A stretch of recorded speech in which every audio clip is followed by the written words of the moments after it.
Mwiriwe kandi muraho, Umwami Yesu arushaho kubishimira kandi murushaho kunezerwa no kuryoherwa iminsi mikuru. Muri iki kiganiro umunyabwenge yakora iki? Reka dutangire twiragiza Imana kuko ariyo ishobora byose, niyo isumba byose. Data mwiza, muri aka kanya turakwinginze kugira ngo urusheho kumurikira ubuzima bwacu, intekerezo zacu, kugira ngo iri jambo tugiye kuganiraho ribe umuti, ribe ubuzima, rihindure imitekerereze n'imyumvire yacu, tugire intego n'intumbero nshyashya bitwerekeza mu bwami bwo mu ijuru, kandi hazagire n'abazizera kubwo ijambo bazatwumvana twebwe abagiye kuryumva. Urakoze kugiye gukora umurimo mugari muri twebwe, none iteka ryose Yesu urakoze. Amen. Tugiye kuganira ku nkuru z'umwami Nebukadinezari, ziri muri Danieli ibice 4. Uyu mwami Nebukadinezari ngo yari umwami uguwe neza. Ku gice cya mbere hatangira avuga ngo njyewe Nebukadinezari nari nigwiriwe neza mu nzu yanjye ya kambere nezerewe. Ikambere ni nk'ibwami, ni muri Palais Royal, yari ariyo aguwe neza anezerewe. Hanyuma ngo aza kurota inzozi zimuhagarika umutima. Zimaze kumuhagarika umutima, muri kiriya gihugu cyabo bagiraga abantu b'abahanga, b'abanyabwenge, b'abapfumu n'abakonikoni, bagombaga kujya basobanura iby'inzozi n'amayerekwa n'ibindi bitandukanye. Noneho we atekereza ko muri abo bantu hari umuntu uri bubashe gusobanura izo nzozi, ariko ntihagira muri abo yatekerezaga nta wazisobanuye. Niyo mpamvu yaje kwifashisha Danieli, wari umunyagano muri bo, wababwagamo n'umwuka wera, umwuka w'Imana zera. Hanyuma aza kumwifashisha ngo abashe kumusobanurira izo nzozi, kuko uyu mwami yari umwami ukomeye, yari umwami waguwe neza, igihugu cye cyarateye imbere kandi ari hejuru cyane, ariko ngo aza kwishyira hejuru kuko ngo yaje kuba ari gutambagira mu mutima we, ngo aravuga ngo dore Babuloni yanjye niyubakiye. Agira ikintu cyo kwishyira hejuru muri we. Hanyuma arota inzozi, ngo aza kubona igiti gikura kigera hejuru cyane, ngo gifite amashami, gifite imbuto, ngo inyamaswa zo mu ishyamba zaturaga muri icyo giti, izindi zikaryama munsi, kandi ngo habagamo ibyo kurya. Mbese byagaragazaga ubwami bwe n'uburyo bukomeye, n'uburyo abaturage be baguwe neza. Hanyuma ngo amaze kubibwira Danieli kubera igisobanuro cy'izo nzozi, Danieli amubwira ati izo nzozi n'igisobanuro cyabyo birakaba ku banzi bawe, ntibigasohore ku mwami. Umwami aramubwira ati igisobanuro cy'izo nzozi ntikiguhagarike umutima, ahubwo nsobanurira umbwire. Danieli ngo aramusobanurira, amubwira ati ubwami bwawe ugiye kubwamburwa, ugiye kubukurwamo, ugende ucibwe mu bantu, kuko izo nzozi zavugaga ko igiti cyagombaga gutemwa, amababi yacyo akagwa hasi na za mbuto, ngo hanyuma ariko igishyitsi n'imizi ntibirandurwe, ahubwo ngo bigahambirwa, ngo kikajya kuba mu ishyamba, kikarishanya n'inyamaswa, kigatondwaho n'ikime. Danieli aramubwira ati rero izo nzozi ntizigasohore kuri wowe, birakaba ku banzi bawe.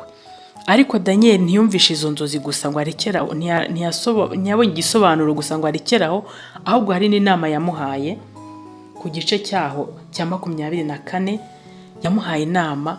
Reka tuhasome avuga ngo nicyo gituma ngo usaba Nyagasani ngo wemere inama nkugira, kuzaho ibyaha byawe gukiranuka, kandi ibicumuro byawe ubikuzeho kugirira neza abakene, kugirira abakene impuhwe.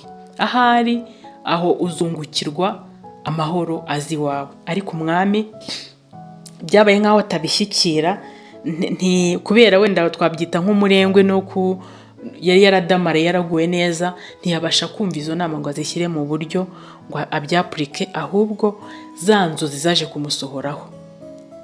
Bimwe yarose, bimwe Danieli yamusobanuriye byo gucibwa mu bantu bimusohoraho. Reka tuhasome kuri cya gice muri Danieli ibice 4 ku murongo wa 25, haravuga ngo nuko ibyo byose bisohora ku mwami Nebukadinezari. Hashize amezi 12 umwami yari i Babuloni arambagira mu rugo ibwami.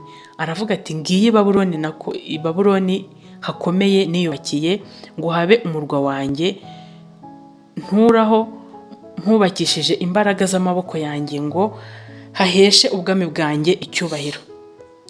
umwami ku gice cya 28 ngo umwami atararangiza ayo magambo haza ijwi rivuye mu ijuru riti yewe mwami Nebukadinezari ni wowe ubwirwa ubwami bwawe ubukuwemo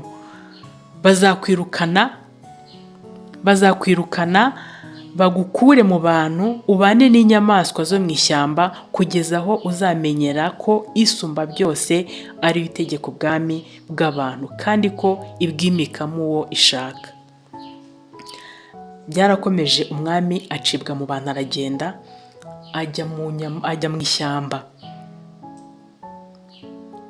akajya arisha, ikime kikajya kimutondaho, umusatsi umwiriraho, inzara zirakura, mbese aba nk'inyamaswa nawe kuko inzozi zamubwira ko ngo azamara ibihe 7 yaraciwe mu bantu, yamaze imyaka 7 ataba mu bantu. Nawe wibaza umwami wari ukomeye, umwami wari umutunzi, umwami wari wubashywe, umwami w'i Babuloni yari akomeye, ariko acibwa mu bantu kuko atahaye Imana icyubahiro, kuko atahaye Imana agaciro kayigomba, kuko atakoze ibyo gukiranuka, acibwa mu bantu ajya kurisha amara imyaka 7.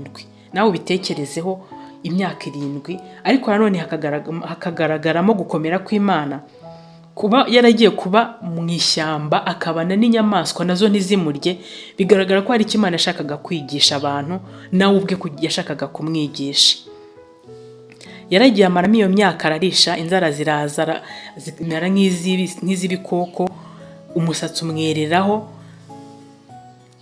ariko kuko hari icyo Imana yashakaga kumwigisha, kuko Imana yashakaga ko hari icyo natwe abantu tubyumva tubisoma tuzagira icyo dukuramo, ngo yaje gutekereza. Wibuke ko mbere Daniel amusobanura ziriya nzozi yambwiye ngo ndakugira inama kuzaho ibyaha byawe gukiranuka kandi wubahe wite no ku bakene, ahari amahoro azaza.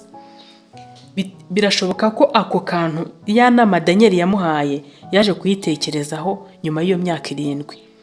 Mu gice cya 4 ku murongo wa 31 ngo hanyuma y'iyo minsi ngewe Nebukadinezari ngo nuburira amaso yanjye mu ijuru. Daniel yari yamubwiye ngo kuzaho ibyaha byawe gukiranuka, ugirire neza abakene, ugirire abakene impuhwe. Yaje gutekereza ya magambo, yaje ubwiza bw'Imana bwaje akenge kaje kumugarukamo, aratekereza ngo hanyuma y'iyo minsi ngewe nuburira amaso mu ijuru ngo ngarura akenge mpera ko shima isumba byose. Yari yarabuze iki muri we? Yari yabuze akantu ko gushima Imana no kuyuba no kuyambaza, ngo ndayambaza nubaha ihoraho iteka ryose, ngo kuko ubwami bwayo ari bwo bwami butazashira. Hari ukuntu tuba mu buzima tukumva ko ubwo buzima twabushyikiriye, tukumva ko ubwo buzima twagafashe, ariko ubuzima bwose buba munsi y'ijuru bugira iherezo. Ubuzima bwose buba munsi y'ijuru bugira ahantu bugarukira. Ikiba gisigaye ni ukuvuga ngo ubu buzima niburangira ikizakurikiraho buzaza bumeze gute?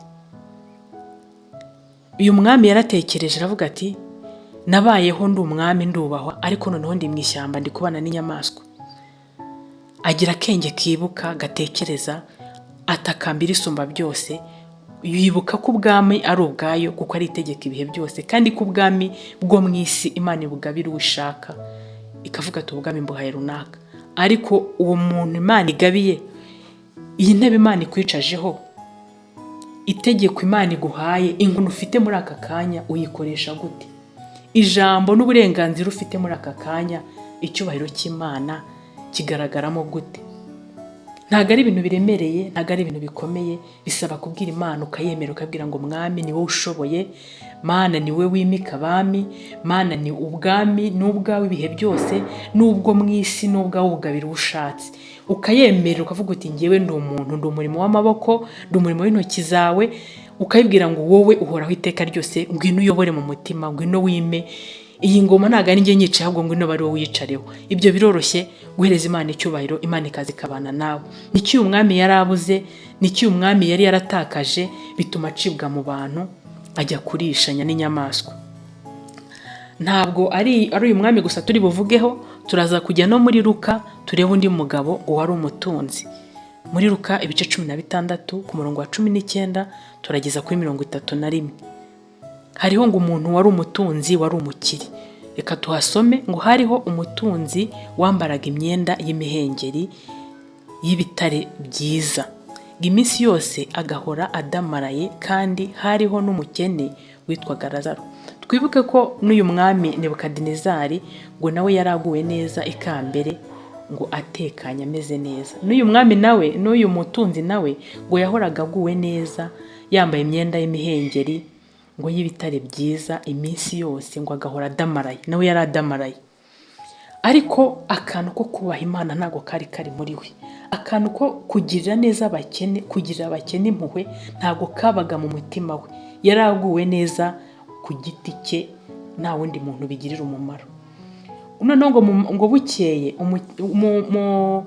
ngo aho ngaho uwo mwami yari atuye, uwo mutunzi yari hari undi mugabo w'umukene wahoraga ababazwa, agahora yifuza kurya ubuvungukira buvuye ku meza ya wa mugabo uguwe neza w'umutunzi. Ariko ntabyo, kuba yarifuzaga byumvikane ko atanabimuhaga.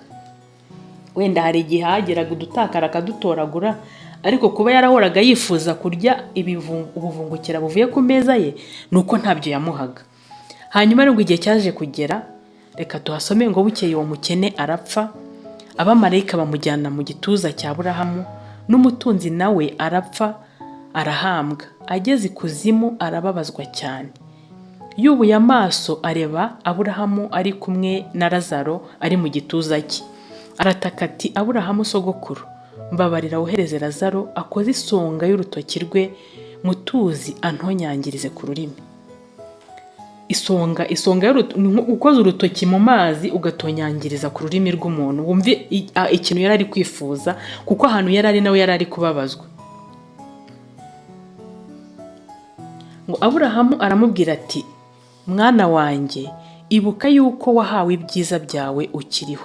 Lazaro nawe yahawe ibibi bye, none aguwe neza hano, naho wowe urababazwa cyane. Kandi uretse n'ibyo, dore hariho umworera munini bikabije hagati yacu nawe, washyiriweho kugira ngo abashaka kuva hano kuza aho muri batazabibasha. Haleluya. Uyu mugabo yarageze ahantu nawe akomerewe, yarageze ahantu ahabwa ibihembo by'ibyo yakoreye, kuko twumvikane ubuzima bwose umuntu abayeho, buri kintu cyose buriya ukora uri hano mu isi, ntago kirangira gutyo uba uzabona ingororano zacyo nziza cyangwa mbi.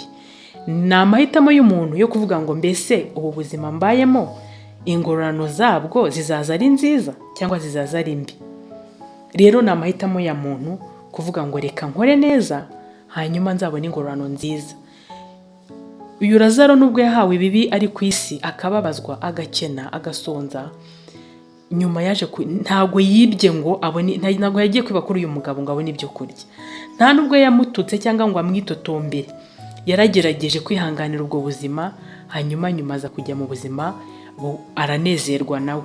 Uyu mutunzi nawe kuko igihe cyagikoresheje nabi, atigeze akuzaho gukiranirwa kwe ngo akiranuke ngo yubahe Imana, atigeze agirira abakene impuhwe. Uko birumvikana ko niba umuntu w'umukene yarahoraga mu marembo ye, agahora yifuza kurya ubuvungukira buvuye ku meza ye, nuko atajyaga yita ku bakene, ntabwo yajyaga bagirira imbabazi n'impuhwe. Yiyambariraga ya myenda yiwe y'imihengeri, agahora aguwe neza mu buzima bwe, ibye byari ibye, nta bandi bantu yitagaho. Ariko iherezo rye ryabaye ribi, kuko yaje kubabazwa, yinginga Aburahamu ati, akoze isonga ry'urutoki azana atonyangirize ku rurimi rwanjye. Ariko ntibyakunda, kubera umworera cyangwa se intera yari yashyizweho kugira ngo abifuza kuva muri buriya bubabare, muri uriya muriro, bajye ahandi bitabakundira, n'abashaka kuva hariya ngo bajye gutabara bari muri buriya bubabare nabo bitabakundira. Kubw'iherezo ryabyo ni Imana niko yabyanzuye. Ariko nawe ubuzima buramukomereye, arababaye, kugeza aho yifuza akavuga ati, basi noneho reka nzuke nsubireyo ngiye kuburira bene wacu basigaye hariya. Aramubwira ati, ntago bishoboka, bafite intumwa, bafite abahanuzi, bafite Mose, bazabumvire. Nibatabumvira naho umuntu yazuka ntibahinduka. Rero natwe ubuzima tubayemo buzagira iherezo. Mureke ubuzima tubwubahishe kubaha Imana, ubu buzima tubuhesha agaciro twubaha Imana, tugirira abakene impuhwe, kuko hazabaho iherezo, hazabaho guhembwa, hazabaho guhanwa. Duharanire kuzahabwa ibihembo byiza, duharanire kuzambikwa ikamba ry'ibyiza twakoze turi mu isi. Ubuzima ubayemo, hari intebe wicayemo, hari imbaraga ufite, hari ubushobozi ufite, bukoreshe wubaha Imana, bukoreshe ugirira abakene impuhwe. Muri iki kiganiro ngo umunyabwenge yakora iki? Umunyabwenge yakiranuka akagira abakene impuhwe. Umunyabwenge agaciro afite, imbaraga afite, hari ukuntu tujya tuvuga ngo hari abavuga rikijyana. Muri uko kuvuga kwawe rikijyana, byubahisha Imana. Muri uko kuvuga kwawe rikijyana, girira abakene impuhwe, kugira ngo utazacibwa mu bantu ukamera nka Nebukadinezari, kugira ngo utazahabwa ibihano nk'ibya Nyamutunzi. Dukiranuke, tuzahabwa ibyiza mu bwami bwo mu ijuru, bizagere no kubadukomokaho. Murakoze, munyemerere twiragize Imana, tuyinginge ngo iri jambo rishorere imizi muri twebwe. Kuko Yesu yaravuze ngo hari abapfa kumva ijambo ngo bikamera nka za mbuto zaguye mu mahwa ngo rikanigwa. Rero unyemerere mwene data, aho uherereye, iri jambo uriha agaciro, rihindura ubuzima bwawe, nawe uzagira uribwira rihindura ubuzima bwe. Ni ibyo ngibyo Imana idushakaho. Abababaye ubahumurize, kandi n'abari mu buzima bunezerewe ubibutse ko ubuzima buzagira iherezo. Murakoze. Data mwiza, twaganiraga kuri iri jambo, ariko tuvuga nk'abantu, ariko niwe urihereza agaciro, niwe urihereza imbaraga, niwe urihereza ubuzima, rikabasha guhindura ubuzima bw'abantu tubayemo muri iyi si. Nyemerera rero umuntu ubaye nka Nebukadinezari, uriho mu buzima ameze nk'ubwa Nebukadinezari, umumurikire, agira akenge kibutsa kubaha Imana. Ubayeho mu buzima bumeze nk'ubwa Nyamutunzi, nawe umwibutse ko ubuzima buzagira iherezo. Ubayeho mu buzima bumeze nk'ubwa Lazaro w'umukene, nawe umwibutse ko ubuzima buzagira iherezo. Ntabwo umuntu azababazwa iteka ngo ahari umuntu yarararira ngo ariko bwacya mu gitondo impundu zikavuga. Icyo dushakaho muri ubwo buzima bwose tubayemo ni ugukiranuka, tukakubaha, tukaguhereza agaciro nk'Imana, kuko ari wowe ugenga abami, kuko iminsi n'ibihe biba mu biganza byawe. Urakoze. Ni mu izina rya Yesu Kristo mbisabye nizeye. Amen.